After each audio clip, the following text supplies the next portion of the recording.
سلام دوستان عزیز، دیگه خوب هستین؟ جوان خوب اینال مو امروز تاریخ چند است معلوم نیه.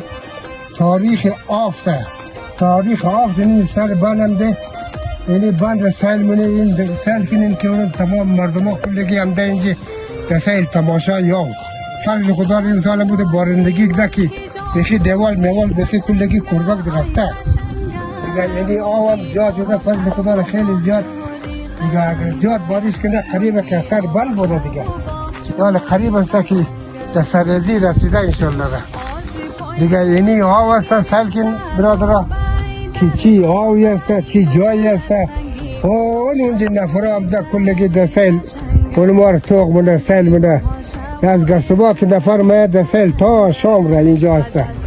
یعنی امروز ما هم ده برای زمین هم دیم که یعنی امی بند بلدشم بگم که آو اینی مقدار است آو این بند سیل که مثل ما معلوم میشه. یعنی بند اونجا منده تقریبا 2 متر منده که پر شنه دیگه. سرریزی هم قریب است که سرریزی کنه. فضل خدا راو زیاد است دیگه. اون سری کوار صبح سل کن یعنی منطقه از ما این روز آفت حمل است نه حمل نه آفت اپریل است. آفت اپریل است ولی از حساب چیز 17 سور است حمل نکسو حمل است. یعنی بارندگی زیاد که دور سر کوه بخی برف ده این برف ازی هم چند روز دیگر بینه یوم میشه.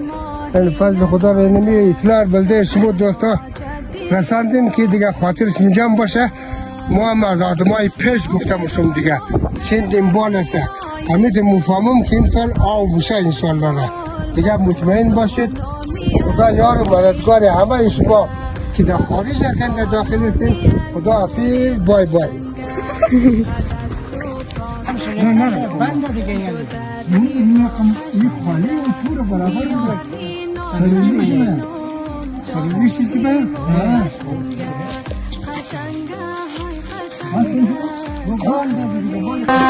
قشنگه های قشنگه جاغوری ما قشنگه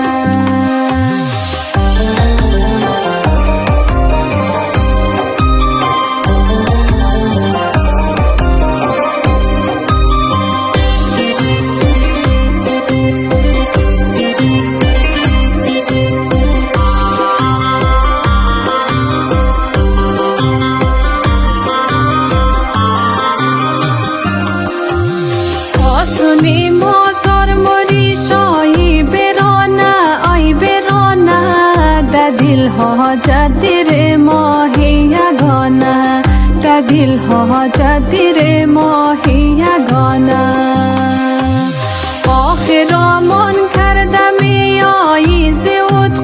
آی زود قل با خدا نامی انگوری قشنگه با خدا نامی انگوری قشنگه قد از تو تا کتیلم جو داری